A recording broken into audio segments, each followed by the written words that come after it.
Tarso e Inclusão, onde as perguntas realmente importam. Hoje a gente vai fundo num documento que é essencial, a diretriz oficial do Ministério da Saúde para o cuidado de pessoas com transtorno do espectro autista. Vamos desvendar juntos como o SUS, o nosso sistema de saúde, pensa e organiza toda essa atenção, desde o diagnóstico até aquele objetivo maior que é a inclusão social plena.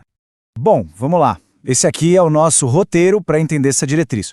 A gente parte da base de tudo, que é o direito à saúde. Depois a gente vê como o documento define o TEA, como ele orienta o diagnóstico e o cuidado, como a rede toda se organiza e, no final, como isso se amarra com a ideia de cidadania e inclusão.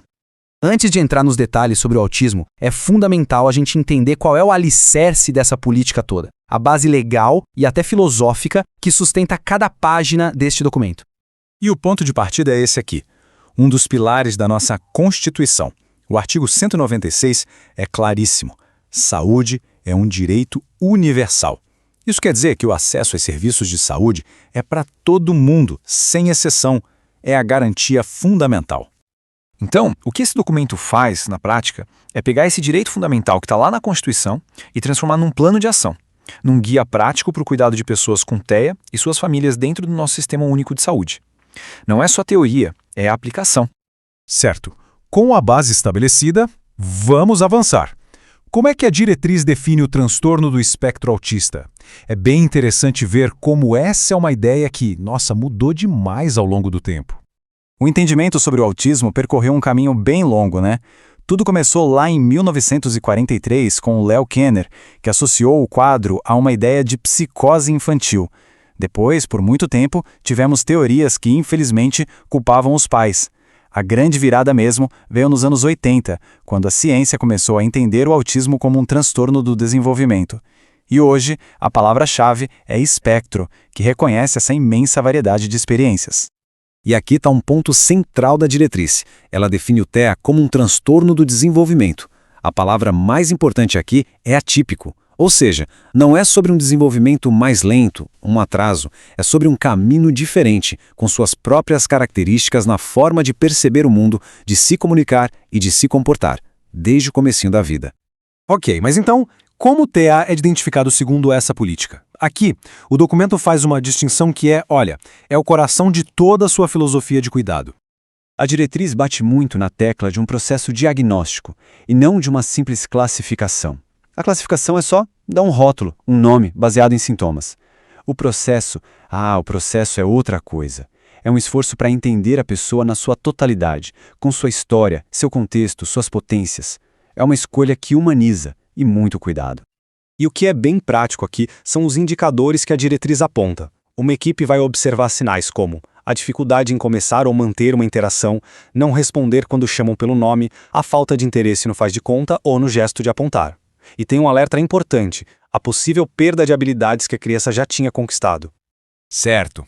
Uma vez que se entende a pessoa por meio desse processo, como o cuidado é planejado. O conceito central que a diretriz traz é o chamado projeto terapêutico singular.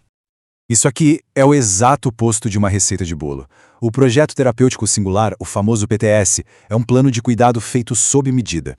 Ele é construído junto com a pessoa e a família, e é algo vivo, que vai sendo revisto de tempos em tempos.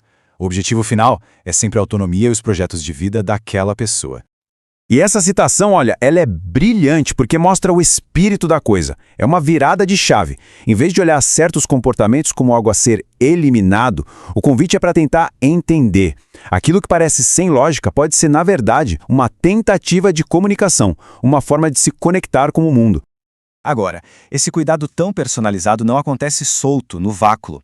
Ele faz parte de uma estrutura maior, de um sistema organizado que se chama Rede de Atenção Psicossocial, a RAPS. A melhor analogia para RAPS é mesmo um quebra-cabeça. São várias peças, vários serviços diferentes que precisam se encaixar direitinho para oferecer um cuidado que seja completo e contínuo.